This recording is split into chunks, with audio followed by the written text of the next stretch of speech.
Rreth 650 abonent, të cilët kanë rezultuar debitor ndaj pagimit të faturave të energjisë elektrike për gjatë vitit që lan pas, kanë përfituar lehtësi mbështetëse për likuidimin e tyre. Aurel Meçi, drejtori i Shpërndarjes Universale në Gjirokastër, tha se kategoria më e lartë përfituese janë abonentët familjar, por edhe disa biznese që operojnë jo vetëm në qarkun e Gjirokastrës, por edhe në bashkinë e Sarandës dhe Delvinës, të cilat janë në administrimin e kësaj drejtorie.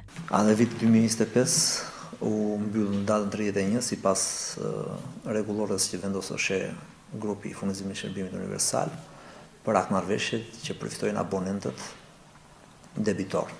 Këto akmarrëveshje janë të aplikueshme në gjitha kujdeset e klientit në OSHE Group, janë pjesë e skemës që përfiton çdo abonent. Përfituan rreth me 650 abonent debitor nga kjo skemë. Kërkesa ishte më e lartë në abonentët, por për mungesë dokumentacioni dhe procesime që ngelen do vazhdohet më tej me ta. Këto skema ishin goca lehtësuese dhe shumicën e këtyre skema e përfituan abonent familjar në nevojë. Sigurisht përfituan edhe abonent privat, edhe buxhetor jo buxhetor, por shumica e këtyre skemave ishte për abonentët familjarë në nevojë. Skemat u mbyllën, siç e thash, në datën 31 dhe në këto ditë pritet skemat e reja që do vajohet për 2026. Shpresojmë që do vinë sa më shpejt dhe do ketë një fluks, pasi dhe skema do jetë më lehtësuese këtë vit se vitin e kaluar.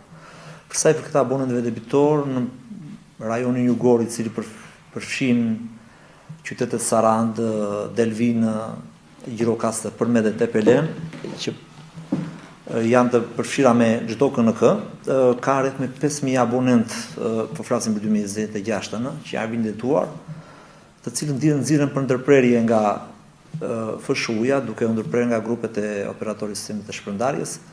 Këta abonent momentalisht në fakt nuk ka një skemë lehtësuese që të përballen të shpërndajnë debin, por në këto raste unë bëj thirrje që të paguajnë vetëm 2025, në 2026 ta kenë të likuiduar dhe sigurisht që do kemi një tolerancë ndaj këtij fenomeni.